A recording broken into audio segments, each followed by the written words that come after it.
have, given how many different sort of directions the conversation could go. But before we get started, I want to just take a chance to introduce um, our wonderful panelists for tonight's discussion on sleep. We have Dr. Stuart Quan and Dr. Omobomi here from the Brigham and Women's Center for Sleep Medicine, and I, sort of in my roles in the Weight Management Center at the Brigham, work quite closely with the sleep medicine department and division. I'm sure many people may not have been to a sleep medicine doctor before, or know exactly what they do. And so I hope that, over time with this discussion, they can also share a bit about what their clinical practice looks like and what they do day to day. But these are the experts on all things sleep. And although this is definitely a real topic area that I'm super interested in, I'm really happy to have them here to really help guide the discussion and really answer some interesting questions about sleep, which is a topic that's pertinent to all of us and something that all of us share in common. So it's obviously very relatable because we're all humans, but I think also very relevant in particular these days, given the struggle that a lot of people are having with sleep in the midst of COVID in particular. And so I have a bit of a sort of agenda or flow for the conversation tonight, but I'm happy to sort of be derailed too if people have interesting questions. And so I would encourage people to chat me questions or raise your hand or something like that. But definitely I'll be monitoring the chat very closely. And so I really want design these conversations to be much less about sort of the questions that I have and more about the questions that you guys as the participants have. And so hopefully I'll hit on certain things that I think all of us would be interested in. But if you guys have individual questions, really encourage you to join in the conversation and get your voice out there. Because Dr. Quan and Dr. Omobomi are really here to help you all and all of us. So I figure what we could do, and I'll just give you guys a bit of an outline for the conversation, sort of talk about the biology of sleep itself, understand a bit about sleep deprivation and some of the health consequences of sleep deprivation, which I think we should really hit on. Then talk about some of the health disparities in sleep in particular, which is something that may not get quite as much attention. And then talk about sleep in particular in the era of COVID, which I think is of interest to many of us who may be suffering from some lack of sleep these days. And then to finish out the conversation on a positive note, talk about strategies for more optimal sleep. I mean, particularly as we enter the winter months here in Boston, I think it's pertinent. So those are sort of my topic agenda items. So as you guys chat me questions, if I don't ask it immediately, that doesn't mean I'm not going to ask it at all. I just sort of want to have a bit of a flow here. So why don't we start out with Dr. Omobomi? I'm going to ask some questions to you, in particular on the biology of sleep. And I'll just give you, the easiest question of the night is, why do we sleep? I know that's I'm joking here because it's not an easy question, but maybe just for the audience, just give some sense or some theories as to why we sleep, because I know it's not fully baked in terms of how our scientific understanding yet. All right. Hello, everyone. So we sleep because that is the way that the mind and the body actually recovers. It's an essential part of life, and depending how much you sleep, you may very well spend up to 1/3 of your life sleeping. It allows you to rebuild your physical energy to get through the next day. It allows you to get the mental capacity for the next day. It helps with processing information, with your memory, with your mood. I don't think there's any way we can get by without sleep, actually. So it's really an essential part of life. Do we have, I know there's some theories out there as to why exactly we sleep. I know obviously it's restoration, and then, there's been certain things around maybe our memory and, any evolutionary adaptations to sleep, because it's always interesting that all of us, if you think about it, we all have to sleep or else technically we would die if we didn't sleep. And so it's really fascinating. It's something that I think we as humans maybe don't even think that much about because we just do it and we've done it forever. Um, do we have any more insights into like exactly, is there like a primary reason that we sleep, do you think? Primary reason. Yeah, because they're like, there are all these things that say, oh, like, you know, to restore our health, physical, emotional health, and things like that. Um, So, yeah, Dr. Quan, do you have any thoughts on that too? yeah, well, so there are different theories. I mean, Right. there was one theory that is that we sleep developed, you know, evolutionary wise, because if an animal, you know, was the prey, then you would want to kind of keep low and keep quiet so that your predator wouldn't come out and discover you and eat you up. On the other hand, first, if you're asleep and they do discover you, you're toast. Right. But so that's that. Seriously, that's actually one element why people thought that people need to sleep. And then there's the issue of, like Dr. Omobomi says, I mean, it's a chance for your body to regenerate this and repair injury. But when, during the daytime, you're doing stuff and you're creating cellular injury, and that needs to be repaired. But there actually are some kind of interesting theories now about the importance of sleep. I don't know how many of you, all of you are probably on a computer, so of some sort, and you know that if your computer hard drive fills up, your computer doesn't function very well anymore. So one theory about sleep is called the synaptic homeostasis theory. Basically, it's thought that during the daytime, you're acquiring new information, you're learning new stuff, your brain is, the cells in your brain are making new connections. And if you basically continuously do that, you get more and more connections. And it's kind of like your attic or your closet in your bedroom. You're just filling it up and you can't find anything anymore. So you're not going to function very well if this continues. So one theory is that sleep is a time when you can prune those connections. Don't leave the essential ones for the next day, and then it can start again. So you need to sleep so you can get rid of these unnecessary ones. The other interesting theory that's come about recently is that has to do with circulation of the cerebral spinal fluid. You know, the brain is bathed with this fluid, and it turns out that most people know that there's a circulatory system, you know, your heart, your lung, and their blood vessels.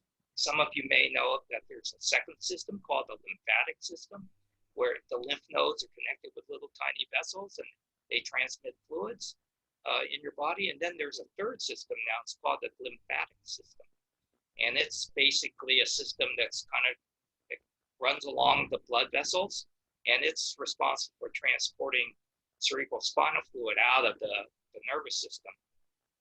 And it's been shown now that sleep enhances the movement of the cerebral spinal fluid out, and it's thought that basically sleep is a mechanism for enhancing the egress or the disposal of waste products within the brain out of the central nervous system. And so if you actually have a problem with sleep, this is going to be less efficient, which is important because it turns out that this compound called beta amyloid is removed by this system to some extent. And beta amyloid is important because that's the thing that accumulates in Alzheimer's disease. So the thought and sleep deficiency has been linked to an increased risk of the development of Alzheimer's disease. Yeah, that's really interesting. Thank you for sharing that, because I knew there are a bunch of different theories about sleep, and it sounds like a lot of these probably are true in some capacity. So there's sort of like the restoration, making sure that all the damage that's done during the day gets repaired at night, and then there's also these protective mechanisms for the brain, and then also sort of consolidating memory and making sure that our brain is working as efficiently as possible. So that's a lot of good stuff in one dose of sleep. And I think one of the other questions I had around the biology of sleep was just the difference between sleep quantity and sleep quality, because many people hear, oh, like I need to get 7 to 9 hours of sleep. That's what's recommended for most adults. But that doesn't really, that talks about sort of like the duration of sleep. Is there a difference between the quantity of sleep and the quality of sleep? Dr. Omobomi, is that something you can speak on? So the quantity of sleep is simply just talking about how many hours of sleep we need. And this varies, significantly from person to person.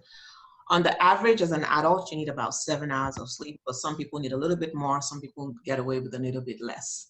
When you're younger, you need a lot more sleep, and that it kind of changes as you go older and continually reduces until you get to about 7 hours requirement as an adult. In terms of sleep quality comprises of several things. So objectively, you want to look at the sleep architecture. We usually will have 4 different stages of sleep during the night. And just as a general rough guide, you need to have about 50% of the more shallow stages of sleep and about 50% of the deeper stages of sleep. And this architecture kind of changes as we grow from childhood into adulthood. So getting a good sleep architecture contributes to the quality of your sleep. And this manifests as you waking up feeling refreshed. When you're sleeping during the night, you don't have too many interruptions. Your sleep is well consolidated. And it's also kind of good quality sleep also means the absence of difficulty with falling asleep, difficulty with staying asleep. So if you're able to sleep through most of the night and wake up refreshed, then that weighs more on the quality. And it's possible, like I said, the quantity, the sleep requirements vary amongst individuals. So you might not have the same quantity of sleep, but I think the most important thing is that your quality of sleep is good and you wake up refreshed. It sounds like if people, like a good way to test that is basically like, are you waking up feeling refreshed? Like, how do you feel during the day? And that is a good indication of whether or not you're getting sort of both the right quantity and quality of sleep at night. Typically, yes. Okay, perfect. Because I do, oftentimes people come and say, oh, well, I only get such and such hours of sleep, but I generally feel okay. Or I, get what they recommend, what most people recommend, but I still feel super tired the next day, right? And so I think it's important to highlight that there individual variation here, right? And you need to have both, adequate for you to Right. feel refreshed. So Right. you might, if you have good sleep quality, but the quantity is not enough, you won't be refreshed, and vice versa. And I think your point around the fact that the sleep architecture changes as people age and our sleep needs change too is just another important factor to remember as well. Okay, that's great. And then maybe, before we dive into some of the effects of not getting enough sleep, maybe just a brief overview of the sleep mechanism, sort of like what makes us go to sleep, right? Because if you think about it, like, I know it's hard to be brief on this, but I think all of us sort of take for granted the fact that like naturally we fall asleep at night, like eventually we do, right? And sort of how does that happen? Like, what's a little bit about like a general, like a very, brief overview of the biology there. So the 2 main systems that kind of help us sleep. One is what we call the homeostatic drive, and that is your sleep drive, your need to sleep. And it tends to accumulate as the day goes on. So the longer you're awake for, the higher your sleep drive. So that kind of peaks towards the evening, nighttime, and then you start to feel sleepy. And then the second system that contributes towards sleep is the circadian rhythm, the circadian rhythm system. And that is usually a combination of melatonin secretion and the environmental cues that contribute to your melatonin secretion. So melatonin is typically secreted at nighttime because it's inhibited by light, and it's secreted when it's dark outside. Most people will secrete their melatonin somewhere between 8 to 10 p.m. or probably more accurate is about 2 hours before your usual sleep time. And then it peaks in the middle of the night about 3 to 4 a.m. and then it starts to fall towards the morning. And once it's light outside, then your melatonin secretion is inhibited. So both of them tend to peak towards the time that we start to feel sleepy, and that's how we get to sleep. There are also sleep neurotransmitters that help you sleep at night, and then there are wake neurotransmitters that also keep you awake during the day. And all of that feed in to help you get to sleep. I think it's important. You mentioned melatonin, right? And just as something for everyone to know. First of all, we can talk about melatonin as sort of the supplement that a lot of people can buy at, CVS. But I think it's important to first know that melatonin is actually a naturally produced hormone, right? That is causes us to feel sleepy, and we produce that by ourselves. All right.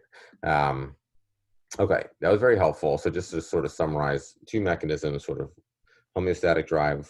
Our bodies naturally get tired sort of as we're awake for a longer period of time, right? Because we build up sort of byproducts in our blood that say, hey, you're sleepy now. And then we're sort of wired, we're diurnal creatures, meaning that we're wired with the sun, basically. And so the sun is a nice signal to us that, like, hey, this is wake time, right? And then the sun setting sort of indicates that it's time to go to sleep. So I think that it's important to understand sort of both of those systems are at play with sleep, and it is a complex sort of interplay between these things, right? Sleep biology, I think, is very interesting, and probably underappreciated by most of us because we just have been doing sleep forever and we don't really think about it quite as much. So now that we sort of have an understanding of sort of how sleep can go right, or like what are the things needed for our sleep to be working well. Let's talk a little bit about sleep deprivation, or sort of chronic sleep loss, right? I would say. And I guess for Dr. Quan, the question that I have is are most of us sleep deprived these days, like compared to maybe previous generations or times in the past? Like, do you have any thoughts about, in particular now, in today's day and age, or are most people sort of like experiencing chronic sleep loss, and is there any data around that? Well, yeah, actually, there's quite a bit of data looking at what's happened to sleep in Americans over the past 50 or 60 years. It's gone to a situation where initially most people were sleeping around 8 hours, 50 or 60 years ago, and it's declined pretty precipitously, such that 1/3 of all Americans probably sleep less than 6 hours a night, and 2/3 of Americans feel that they don't get enough sleep at night. So it's actually gone. The amount of sleep people are getting on average is going down. There are several thoughts about that.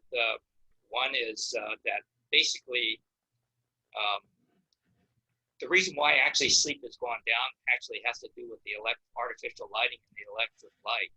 And actually, if you actually, I'll digress a little bit, if you actually look at and go find primitive cultures, there are some primitive cultures left in the world where basically modern society hasn't touched them, and actually do some studies to figure out how much, what these people's sleep patterns are.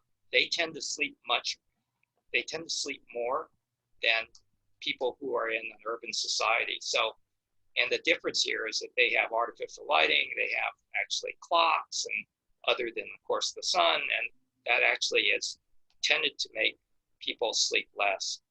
And so essentially this comes down to our society. We're a 24-hour society now, right? And we have artificial lighting. If you can go to any big city, there's street lights. You can probably find some place to eat at 11 o'clock at night if you try hard enough. And then there are many people who actually have to work at night. I mean, hospital workers, for example, doctors, nurses, the people who load up your packages when you order Amazon. They're working at night so the guy can deliver it during the day. I mean, so they're 20% or so of the workforce are shift workers, so they're working odd hours. So it's all out there. A lot of sleep deprivation. And unfortunately, the other thing is that because of the economic situation, both before and after COVID, there are many people whose economic situation requires them to work more than just one job. And so they're working more than 8 hours. And that contributes to it as well. Sure. It's helpful to understand. I think, one of the cases I'm trying to sort of build in this discussion we have is, like, I think, we talk about the biology of sleep and understand, okay, like, we get it. This is sort of important, right? I think one of the probably the best way is to understand why or how important sleep is for your health is to understand what happens when you're not getting enough of it. And maybe you can talk about that next. So like, what are sort of the health or medical consequences of chronic sleep loss? And, I know they're So, wide ranging. yeah, they're pretty wide ranging. And so if you start with physical performance, for example, people who are sleep deprived have reduced physical performance. What do I mean by that? Studies demonstrate that you don't run as fast, for example. Your ability to do tasks that require some physical dexterity. I'll give you an example that some of you who are interested in this sort of thing or might be intrigued by. So there was a study done with the Stanford University men's basketball team. And so these are all college kids. They tend not to sleep too much. And what they did was they measured their performance, like shooting 3-point buckets and running down the court and free throw percentages. And then they made them extend their sleep. They told them that they had to sleep more. And guess what? Their free throw percentages increased, their 3-point accuracy increased, and their overall performance increased simply by extending their sleep because they were previously sleep deprived. And you can say, well, that's not a big deal. Well, a lot of basketball games are decided by 1 point. So as a consequence now, many pro teams have sleep coaches because they realize how important sleep is for the physical performance of their players. I'll give you another example. There's a study done in tennis players. Semi-pro tennis players showed that basically they were sleep deprived, so they were only sleeping 4 to 5 hours per night. Their serving accuracy, the first serve that goes in, deteriorated as a result. So physical performance is reduced. The other thing is mental performance is reduced in that your ability to perform calculations, your memory, those things are reduced as well in patients and your ability to learn.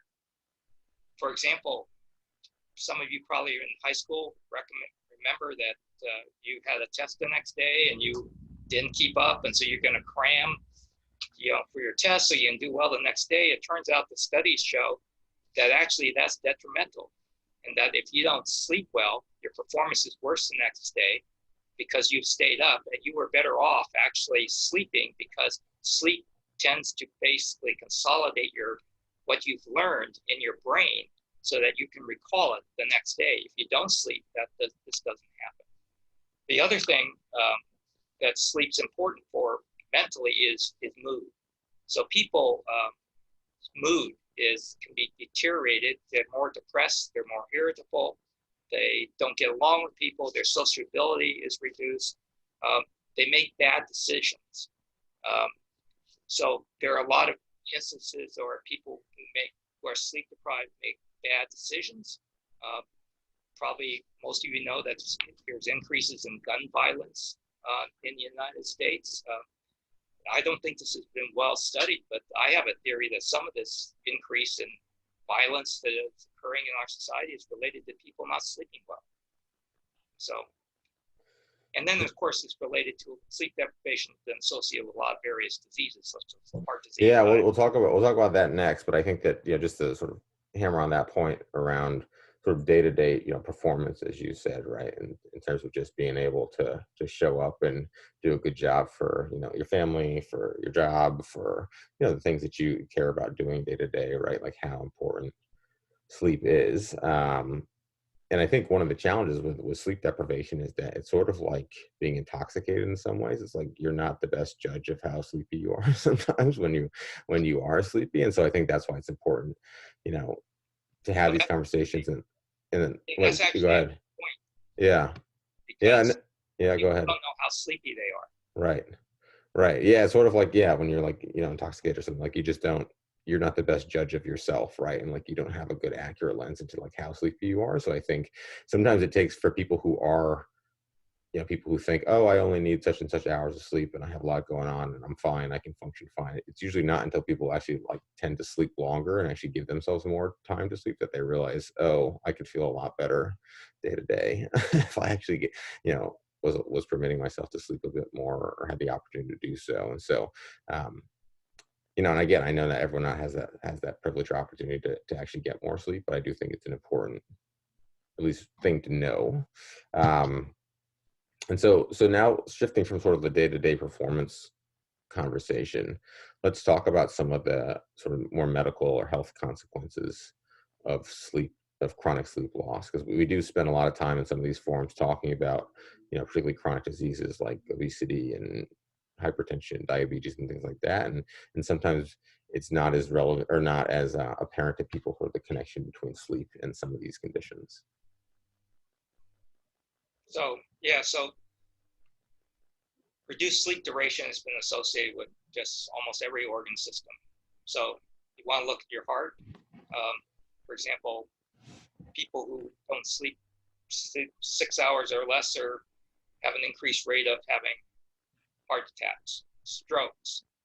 They're more likely to have hypertension, have worse blood pressure control. Sleep is related to asthma, for example. People who don't sleep well, they tend to have worse asthma control. Diabetes, same thing. Sleep can be related to worse diabetic control, both type 2 diabetes as well as type 1 diabetes. Sleep impairment is related to, for example, to GERD, gastroesophageal reflux.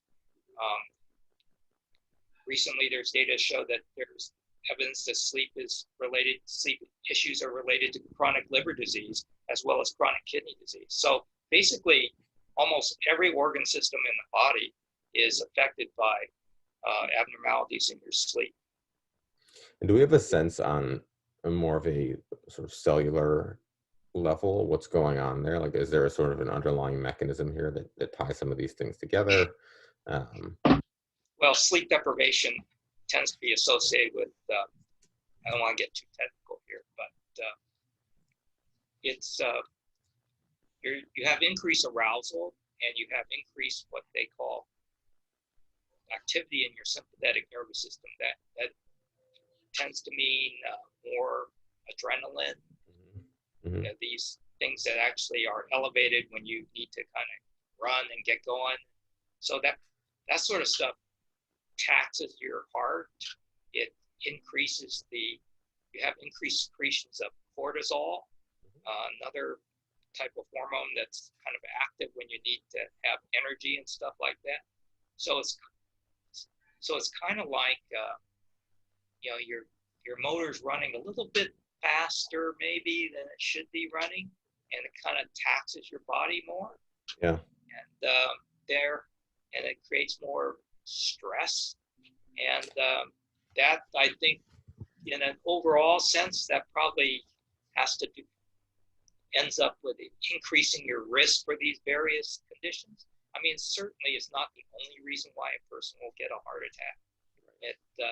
But these little things, you don't eat right, you do you smoke, you drink, and all these things are risk factors for this condition, and then you add poor sleep on top as just one more thing.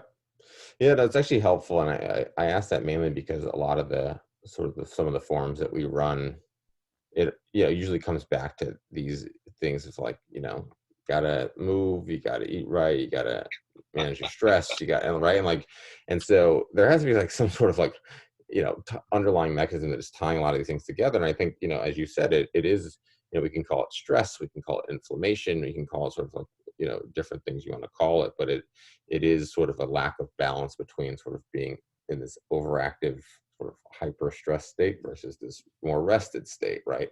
And a lot of biology and our own biology as humans is predicated on sort of this creating a balance, right? And sleep is a huge part of that balance. And I think it's just sometimes helpful to sort of dive even deeper than the individual sort of diseases or disease states and think about like why, like what's tying a lot of this together, right? And so sleep is important for our restoration, as Dr. Omobomi said, or in the beginning. And so if we're not getting it, it's just one of those other factors on on top of sort of like additional chronic stress or poor eating or lack of activity that can sort of add up for us, right?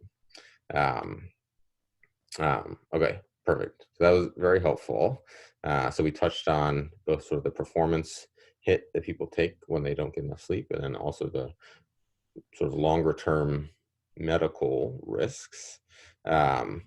And so, we sort of discussed it, like a lot of people are not getting as much sleep as they need to. And I think one of the terms that comes up with that is this idea of sleep debt, right? So people are like accumulating the sleep debt. They're not sleeping enough, especially like during the week. People are, burning the candle at both ends. And, they get to the weekend and they like try to make it all up on Saturday or something like that. And so can you, either, both of you, whoever wants to take it, just address this term like sleep debt? Is it like a sort of bank balance where you can just sort of like, just add some debits like, or whenever you want to, or how does that work? Andy, you want to talk about that? I'll let you talk about it. Well, so you incur a sleep debt when you don't sleep. If your body says that if for you, an individual, you need to sleep 7 hours per night, and then you only sleep 6 hours per night, you've incurred a 1 hour sleep debt. So and the sleep debt can be cumulative in that. So if you chronically during the week are only sleeping 6 hours, then you've accumulated a sleep debt, which kind of adds up. And then on weekends, you can catch up. You will basically, if you allow yourself, you can then sleep in and you can restore some of this. So it turns out that you can do that. There's some debate about how that pattern tends to be harmful or not.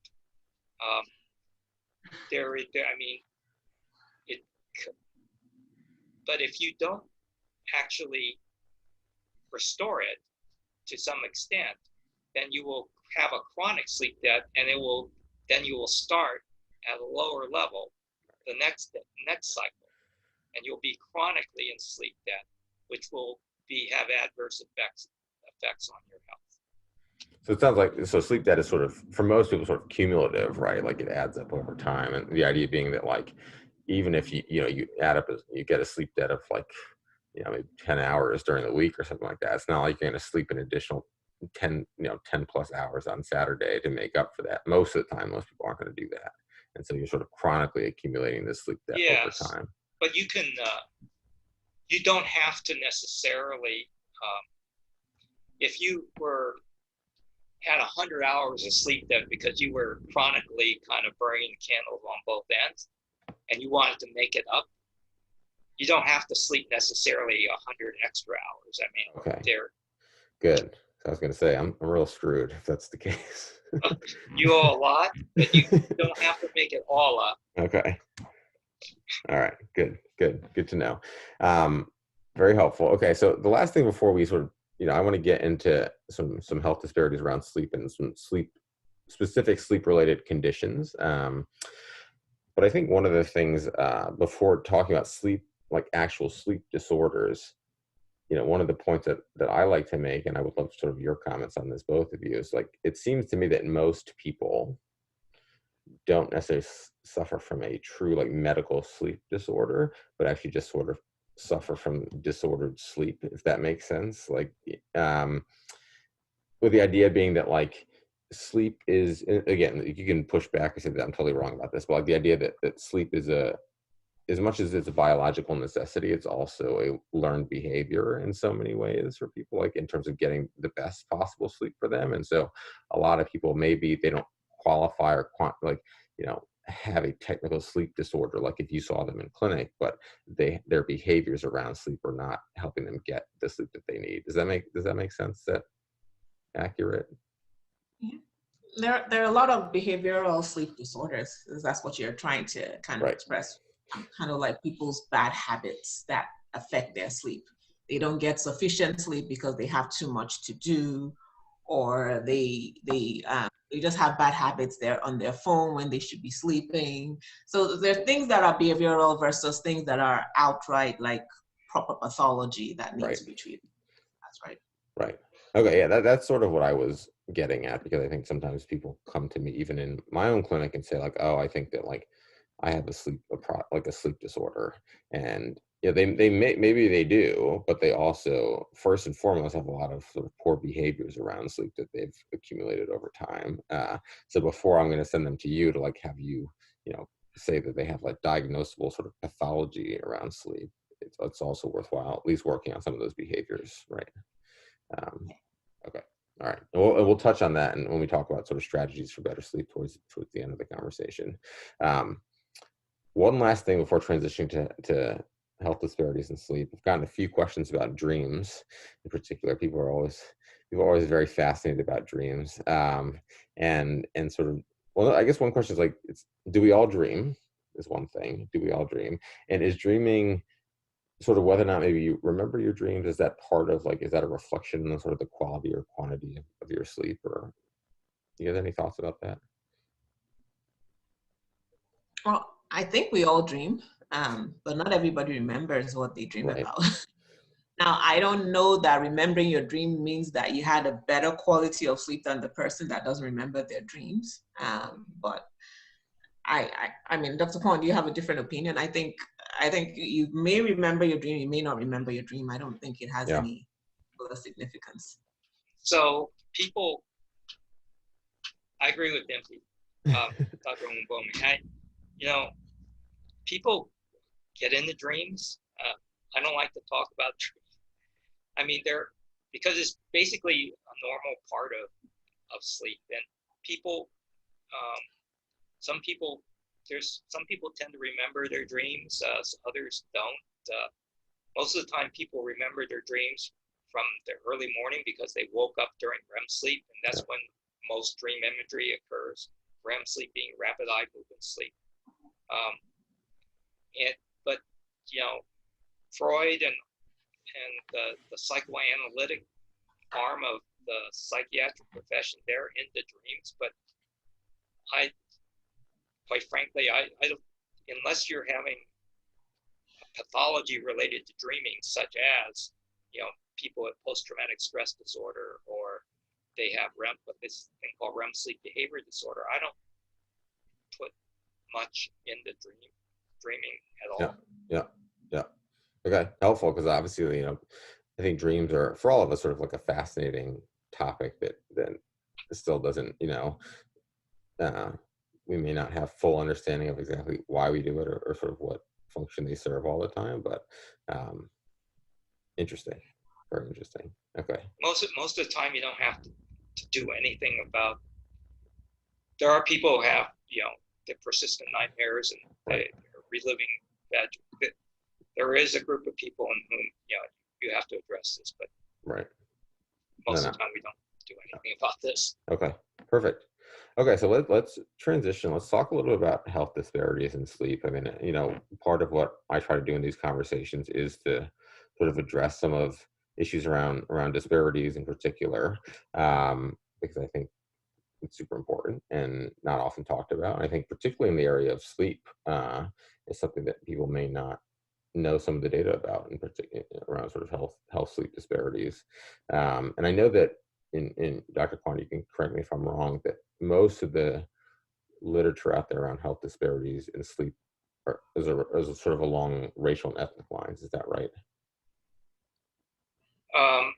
Well, there are racial and ethnic differences related to sleep. Yeah, can you talk? Let's start there. Can you talk about those for us? Yeah, so there are a number of studies looking at racial and ethnic differences in the U.S. related to sleep, and it turns out, for example, that African Americans in general sleep less than Caucasian populations, and Latinos tend to be kind of in between a little bit, but they also sleep less in general. And particularly African American men, their sleep duration is less. And there are also, and this can have potential implications because we've already talked about the fact that sleep deficiency is related to various other chronic medical illnesses. So that could be a contributing explanation to why there's the known disparity in other health conditions in minority populations. So, for example, we published a paper several years ago looking at sleep in African Americans and found out that they actually went to bed later than their white counterparts. And this resulted in a shorter sleep duration, and this was actually then related to an increased rate of depressive symptoms. Mm. So you can see how this sort of stuff may work. And so, yeah, there are differences both in the amount of sleep people get, and this possibly can relate to, and be an explanation for disparity in other health conditions. Right. And do you have any thoughts? And I think it's an important conversation. And any thoughts about why? So I guess first thing to ask is, are there any, obviously we're all sort of very close genetically related as humans, but are there any genetic differences in terms of that also track around racial lines? Yeah, so that may explain any of that? That's kind of an interesting question because I don't know of any, there are a few kind of these rare family cohorts that have been, family groups that have been identified to have abnormalities in the clock genes, for example. But I don't know of anything that's a specific mutation that can account for that with respect to, for example, Hispanics or Latinos or African Americans, that sort of stuff. However, there has been a study done in the United Kingdom looking at their African American, they're not Americans, obviously, they're African ancestry populations, and found that they tended to be more morning people. So it turns out that people are larks, meaning morning people, and then there are owls, evening people. There is this distribution of people's tendency to stay up late or get up early type of thing, and we call them larks and owls, and then there's then robins are quote in between. And so they found that they tended to have more larks in this population, and that would be used. They were doing a genetic study, so this was a genetic finding. Right. Whether that applies to African Americans, it's totally unclear. The data I've seen and our data would suggest actually this is more what we call epigenetic. And so it's not so these ethnic differences in, how long people might sleep or when they might go to bed is not related to a difference in your genes, but kind of this material, it's hard to explain this, but it's more related to environmental things in that people experience rather than the difference in whether your DNA, so to speak. Right. Yes, I think that's sort of exactly where I wanted to get to, right? Because I think it's important to recognize that there may be, genetic differences usually don't account for such, drastic differences in sort of health disparities generally. And I think first of all, it's important. I just want to come back to the point that you made, that there is sort of a genetic predisposition for people to sort of get up earlier, stay up later. And so people should know that, right? Like we obviously live in a society that's sort of predicated on being a morning person in many ways, but I think there is a real people have sort of genetic tendency to either want to stay up later or get up earlier. And so So just, I just want to put that out there as something that people can know and read more about. But I think for the purposes of this discussion around health disparities in particular, I think just recognizing some of the other potential sort of causes, whether it's, lifestyle, environmental, of some of these health disparities around sleep. Um, Thoughts that you guys have about other issues beyond sort of any genetic factors? I have a list too, just to name some. Well, having said about genetic factors, there are diseases such as obstructive sleep apnea where actually probably there is genetic. There are sleep disorders in which there is genetic predisposition. Yeah, let's talk. Okay, let's talk more about those then. I mean, because people are asking, and I promise we'd get to some sleep disorders. So let's talk a little bit about those now. Well, just maybe Dempsey, you want to talk about obstructive sleep apnea? I can fill in. I mean, yeah, that'd be great. Let's talk about apnea because it's so common and underappreciated and underdiagnosed in so many ways. So you just want me to tell what it is and? Yeah, let's talk about it. Let's also give people an idea of how they might recognize whether or not they or like a bed partner or someone might have it, because I think it's something that can be easily screened for if people know what to look for, and but a lot of people just don't know. So sleep apnea basically is it's kind of like having a disordered a breathing disorder when you're sleeping. So people are either taking very shallow breaths where they're not getting enough air as much as they should be getting, or they're actually stopping breathing completely. And it tends to, either whether it's shallow breathing or stop breathing episodes, they tend to last for about 10 seconds, and then the person often will start to breathe again. And the main reason why this happens is that the airway gets narrow when you sleep. Typically in adults, it's because the muscles of the airway are collapsing. And because of that collapse and the air trying to push through, the commonest symptom that is easily recognizable is snoring. And one easy thing to remember is that the louder the snoring, the more likely the airway is narrow, really, really narrow. So as the airway gets narrower, the snoring gets louder. It's not as easy to notice shallow breathing as it is to actually see when people stop breathing. With the stop breathing episodes, you actually feel, you're actually hear the snoring suddenly go silent, almost like a pause in the breathing. And then suddenly the snoring resumes again. That is what we call a witnessed apnea. So you're sleeping next to someone, they're snoring really loud, they suddenly go silent, and they suddenly come back with a loud snore. Then that's suggestive of sleep apnea. People who have sleep apnea tend to complain of not feeling refreshed when they wake up in the morning, often despite sleeping adequate hours, even sleeping extra, and they still feel tired. And they tend to be tired during the day, though not everybody is tired. Some people are tired during the day. Some people are not tired, but they have other issues like irritability, they can't concentrate. Also, some people with sleep apnea will complain of waking up several times during the night. They just can't seem to stay asleep because the sleep apnea fragments their sleep. So I think the common things that we can look out for in bed partners is loud snoring, sudden pauses in the breathing, and then waking up and not feeling refreshed in the morning.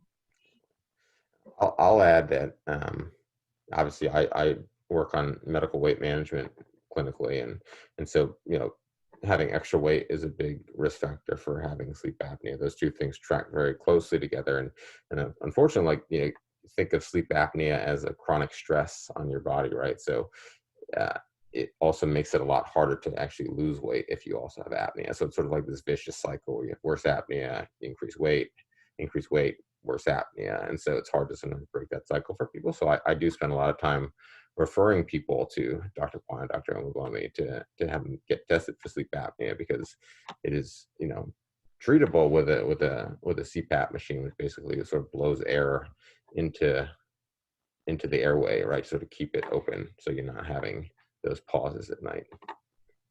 Dr. Quan, anything else you wanted to say about apnea? Because I think that, in terms of any sort of sleep disorder that I wanted to touch on tonight, it was definitely that one. And so I wanted to make sure we had that conversation. as Dr. Omobomi said, I mean, cardinal symptoms being snoring, witnessed apnea, and daytime sleepiness are the big three. But because they're getting poor quality sleep, you're looking at memory problems, high blood pressure. In men, actually complain of impotence, for example. So there's other performance issues that are associated with. I'll just, since we were talking about disparities, I'll just mention that. Yeah, please. So one of the treatments you mentioned was the use of a CPAP machine to treat sleep apnea. And it's been demonstrated basically that minority populations tend to be less compliant with CPAP machines, even though their outcomes if they wear it are just as good as anybody else. So which is a problem, because these populations are also the ones that have higher rates of heart disease, diabetes, and things like that. So that's a big issue. Is there any issue, because I wanted to come back just sort of to round out the disparity conversation, I'm glad you brought it back, was just, naming some of the sort of more lifestyle environmental issues that may contribute to this disparity in sort of sleep. So higher stress levels in minority populations, shift work would be another one, big one. Racial discrimination in general, right, is another sort of, the stress of weathering is another reason as well. Housing, housing, financial stress, food. I mean, if neighborhood environment. Talking about food deserts. I mean, it's hard to eat healthy when you can't find the food to eat healthy with, right? Right. So those sorts of things. Exercise, and there's, basically it's basically the society and the local environment in which you live in, which are all increased risk. I mean, part of the reason also is identification. Minorities are less likely to actually be diagnosed because they're not aware of this. And this is not just an African American thing, it's in the Latino population. And some of it's cultural, for example. And for some Latinos, the culture is that if you're snoring, we find that that's a symptom of sleep apnea, but they think that that's healthy. So they think it's healthy. Why would you come in because you're snoring? Right. Yeah. No, for many, it seems like, oh, that means you're sleeping soundly, right? And like you're right. Exactly. And so, right, exactly. So I think that's why these conversations are so important, because there are cultural differences in how we view sleep and what that means, and obviously we think about it differently in sort of the medical context. And so, I think just unequal access to medical care in general. I mean, to people like you and Dr. Omobomi, right? Like both of you and the Sleep Medicine Center in general, right? Like, not many people have access to. There are not, you are few and far between, right? And like, not everyone has access to the sleep medicine. And so, how do you guys think about that? Anything that's being done sort of within the Brigham and within your center to think about issues in access, and if not, I mean, just generally, like, how do you guys think about sort of helping to address that? Well, you want to, well, we have this thing called the Sleep Matters Initiative, which is part of our division, in which we do basically gigs like this to try and publicize the fact that sleep is important. Yeah. And hopefully some of you in the audience there think that you have a sleep disorder. You might talk to your primary care doctor and get a referral to our clinic. But primary care doctors also are becoming increasingly aware of this. And right. So to the extent that there are clinics in underserved areas and that these physicians then will recognize that there are sleep issues, that they can try to get people diagnosed and treated, for for sleep issues. Yeah, we actually, one of my colleagues actually, I don't know if there are people who are Spanish speaking, in this area, but we're starting up a Spanish. Great. Yeah, so that's another issue just in terms of even just having the right people to provide the care. And so, I think, in Boston here, we're blessed in the fact that we have a lot of specialists like both you guys to do this work at the Brigham and other facilities, but most people don't have access to sleep medicine, right? So I think that that's just something all of us should be recognizing. And so yeah, please. Officially as well, I think telehealth has kind of improved the access. I've Yep. seen a lot of patients from remote parts of Massachusetts via telehealth. That's awesome. Yeah, because I think we were talking even before we started the panel tonight, both of us sort of do clinical work that is, we can do a lot of this remotely, right? Like I can do my clinical work remotely, you can do a lot of your stuff remotely, and so that does increase access too, I think. That's great. So I might add that. So I've collaborated with some people here in Arizona. Some of you don't realize that I'm actually in Arizona right now, but so we have a different type of Latino population in Arizona than we do in Boston. But to give you an example of what something could be done, so we've actually created an educational program for what they call promotores. These are basically kind of neighborhood health, kind of neighbor health workers, or kind of like your neighbor who knows something a little bit about health. Yeah. They kind of go around. They're available in the neighborhood to help people like navigate the healthcare system, to get them care and that sort of stuff. So we have developed an educational program for these folks so they can learn about sleep and therefore aid in their community members. And something similar obviously can be done in every neighborhood.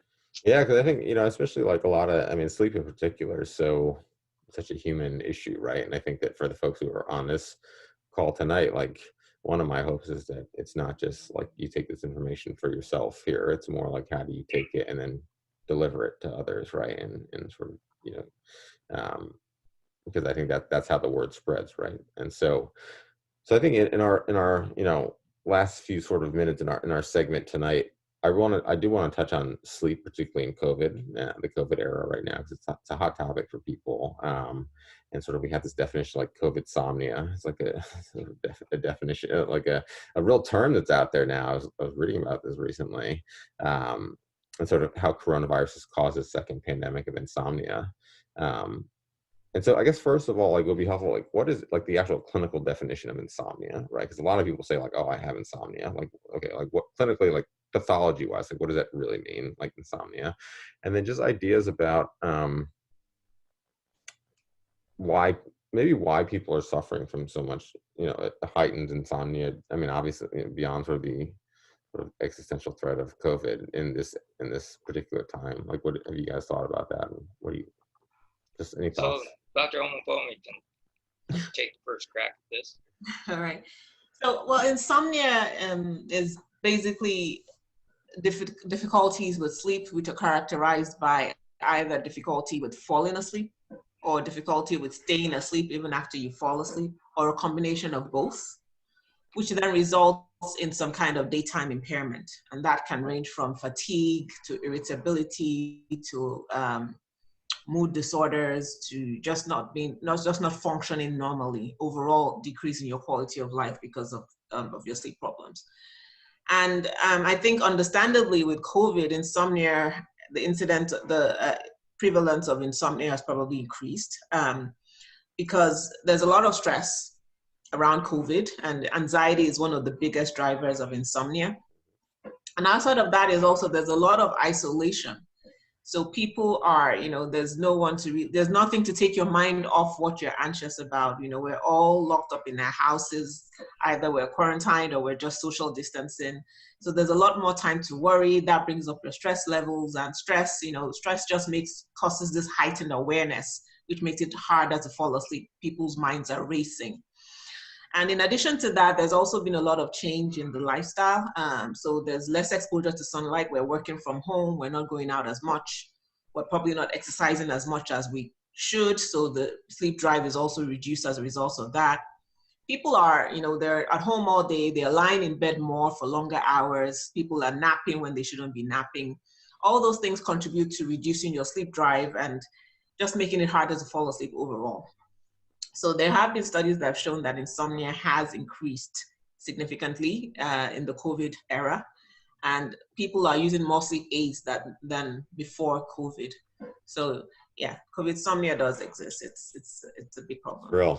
It's real. Dr. Quan, anything else to add on to that? Yeah, I totally agree, but I'll just throw out that it's that there's another flip side to that. We actually have some data which we're analyzing now to show that there is a significant fraction of people who are sleeping more. Yep. Yeah. And that there are actually a number of there's actually people are spending more time in bed. Now they may not be sleeping during that time, but so the bottom line is there are significant changes in people's sleep habits, and people are worried about this. We've just published a paper, actually, that's out in press right now, looking at Google searches. So people, when they're worried about something, they go to Google, right? And so it turns out that if you compare Google searches during this COVID period of time to the same time last year, before COVID, the Google searches for the word insomnia have gone up like that. Yeah. And interestingly enough, the time of day when these Google searches occur is like about 2 or 3 a.m. in the morning. Yeah, for sure. No, so that was a great explanation, and I think just sort of highlighting some of what we've already talked about, but it sounds like a lot of sort of anxiety, stress, all these things contributing to this sort of acute rise in insomnia that we're seeing across the population right now as related to the pandemic. I thought Dr. Omobomi gave a lot of great sort of underlying reasons that may even be driving that, right? And so things to think about. So I think one of the things I always try to do with these conversations is make sure that we leave on a positive note. People have like actionable take-home items, right? Because it can all sound quite depressing up till now. Like like sleep is important, nobody's getting enough of it. There are disparities, and like all of us are screwed during COVID, right? And so I think let's transition a little bit to something more positive, because I think people can really own, can take back a lot of sort of their sleep. I think a lot of it, and what I try to do, at least in my own clinical practice, is the behavioral part of sleep, right? We can talk a little bit about sort of sleep medicines and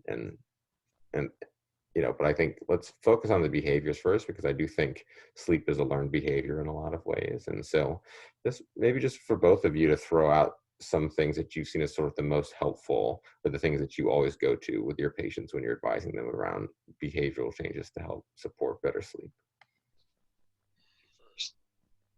Okay. So I think I agree with you. Sleep is a learned behavior. I tell patients all the time that you need to make sleeping a habit. You just have to have a habit around your sleep schedule. So one of the things I find to be most important is that you should have as much as possible, a fixed bedtime, a fixed wake-up time, so that you kind of regulate your body clock and get into the habit of sleeping at a particular time, waking up at a particular time, and keeping that, on a consistent schedule. It also helps to make sure that, your room is comfortable, your bed is comfortable, it's nice, it's dark, it's cool.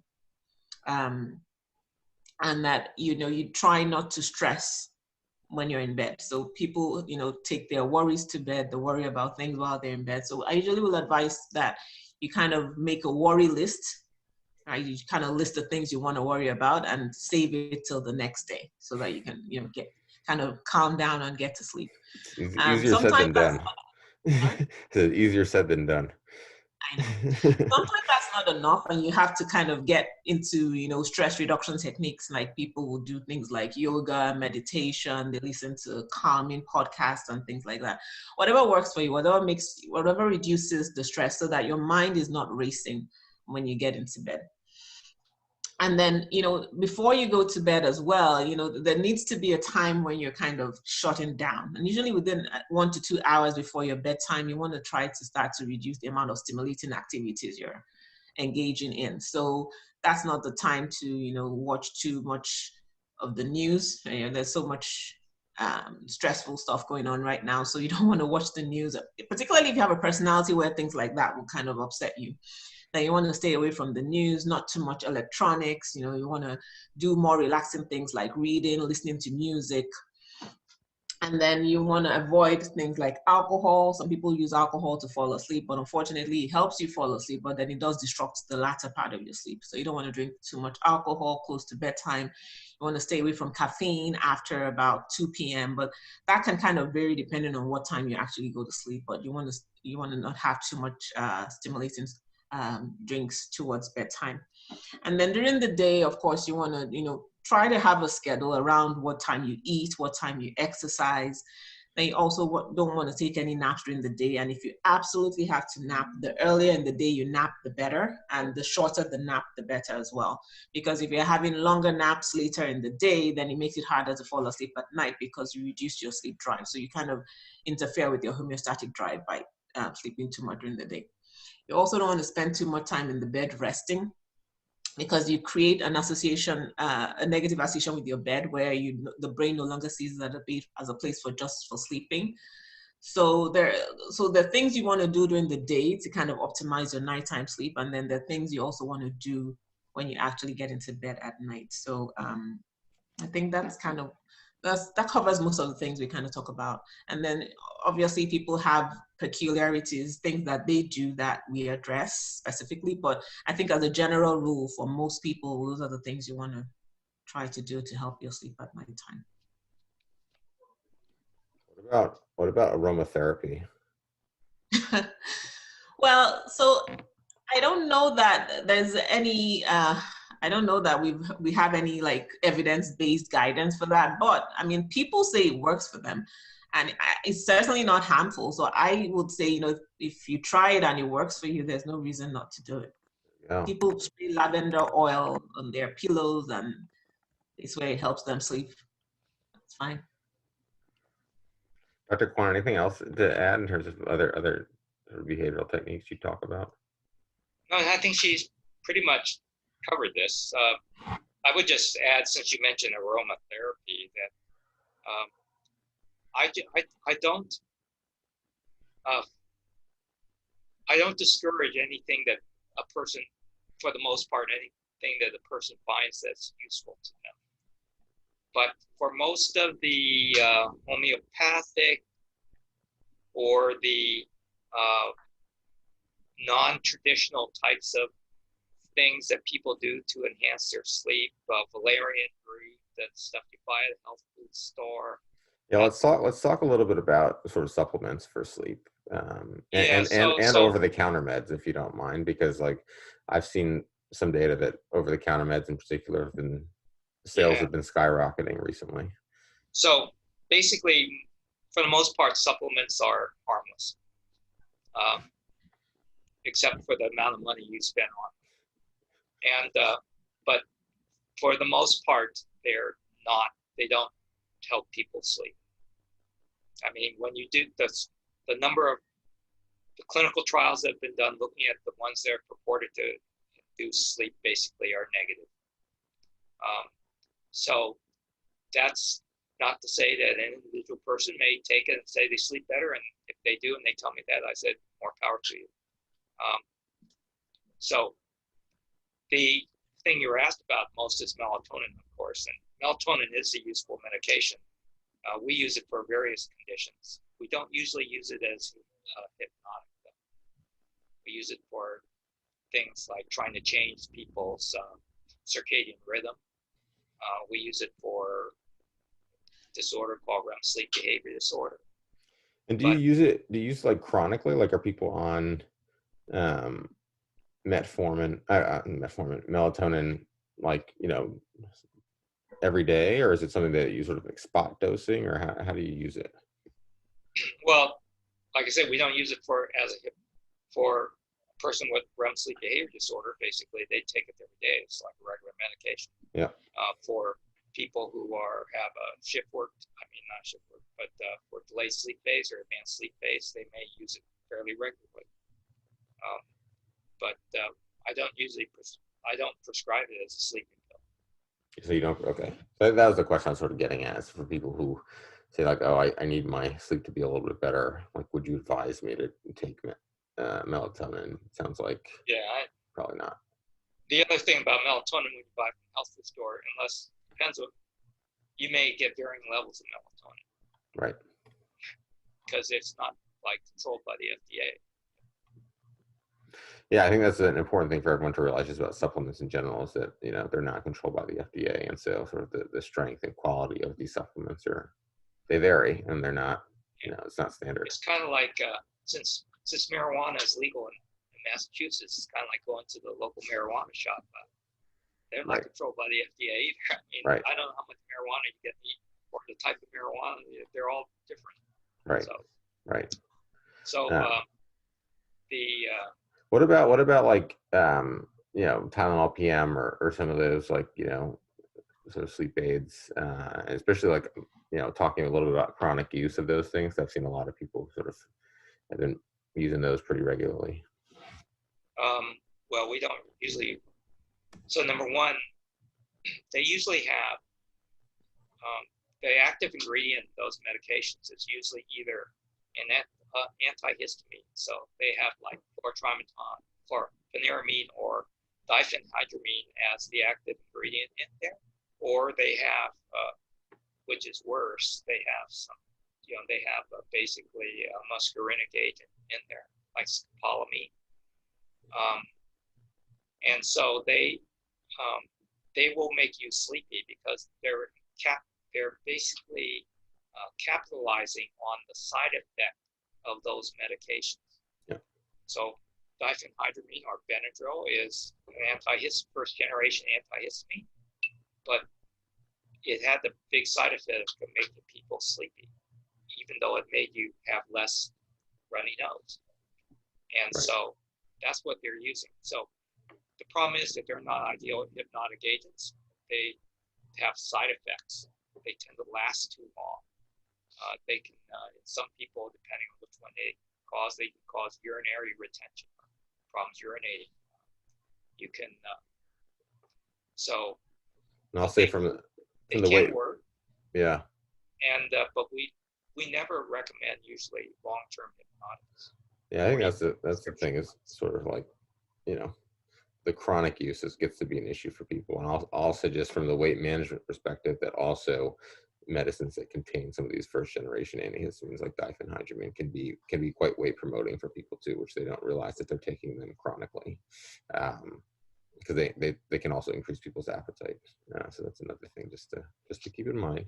And so I know we're sort of at time here. So I got one last sort of selfish question also for a friend of mine who's on right now. It's just around, you know, parents with young kids trying to sort of optimize their just advice, just help us out. I mean, what do we do when, you know, we're like, how should we even think about planning our sleep schedule? Or is it sort of like you just get it when you can, or is there any like sort of concrete strategies there? Dr. Omobomi is an expert in this right now. Well, my baby sleeps very well, so I might not have the right experience, but my baby sleeps 12 hours, wakes up once to eat, so you're doing okay. I sleep through the night, most of the night, say for one feed. Yeah. So I don't think I've had the experience of most parents. But however, I mean, what the advice I've gotten mostly from my pediatrician has always been sleep training. And it's easier said than done, but you mean usually with kids, sleep training your kids? Yeah. Usually from 6 months, they recommend that you start to sleep train them. And there are different methods of doing it. It's either you're going to let them cry it out for a few days until they learn to fall asleep themselves. So the problem with children is that when they wake up, they have difficulty getting back to sleep on their own. They need you to do the same nighttime routine that helped to put them to sleep, to do it over and over during the night every time they wake up. So you're really trying to break that routine where they're able to fall asleep on their own, so that if they wake up in the night, they can do the same thing without waking you up. And so it really depends on how, you know, how the parent wants to handle it and how much they can take, because Right. children are going to cry a lot when you try to sleep train them. Right. But I'm told that if you're consistent for about a week, they do settle down and start to sleep on their own. That is And once true. they start to do that, you only have to wake up maybe once to feed them while they're younger, and that fades out as they get older. Yeah. Now, I think it's actually a great note for us to end on, because I think, you know, we go through such sort of painstaking measures to make sure kids have sort of their routines around sleep, and then oftentimes we forget our own routines around sleep. And I often say that us as adults aren't that much different than just big kids in a lot of ways, and we also need to think about our behaviors and routines around sleep. And so, you know, it gets back to some of the things that you mentioned, right? Like, you know, preparing, having a routine around sleep. Like, we still need that as adults, right? It's not just our kids who need that. We still need that. And making sure we have the right environment, and, you know, we do sort of the rituals around bedtime that really signal to our body that, hey, it's time to go to sleep now. And so, you know, I think that it's actually a really nice note to end on, sort of like making that connection that we're not that different than babies and then our kids. We all need to sort of keep working on our routines around sleep as we go through life and enter different phases of life. And so hopefully this is a good reminder of that. So, you know, want to thank both Dr. Quan and Dr. Omobomi for being here tonight around talking about the topic of sleep, which is endlessly fascinating for me, and hopefully for all of you, because it's just something that we do every day, right? And that, you know, we have to do for our health and for our performance. And it's something that we can actually get better at if we take sort of a dedicated approach to it and learn the right technique. And so I encourage all of you to sort of do some experimenting around your own routines and habits around sleep, but then also recognize that experts like Dr. Quan and Dr. Omobomi are out there should you feel that you need to actually see a sleep medicine doctor, and you know, have concern around actually like a real sleep disorder. So I want to again thank you guys. Thanks everyone for coming out tonight, and hanging out with us for this conversation. Hopefully it was useful. And with that, we'll wrap up. Okay. Thank you. All right. Have a good night, everybody. Bye, everybody. You know, get a good sleep. All right. Right. See ya. All right. Perfect. Thank you. See ya. Bye-bye. Thank you both. Bye.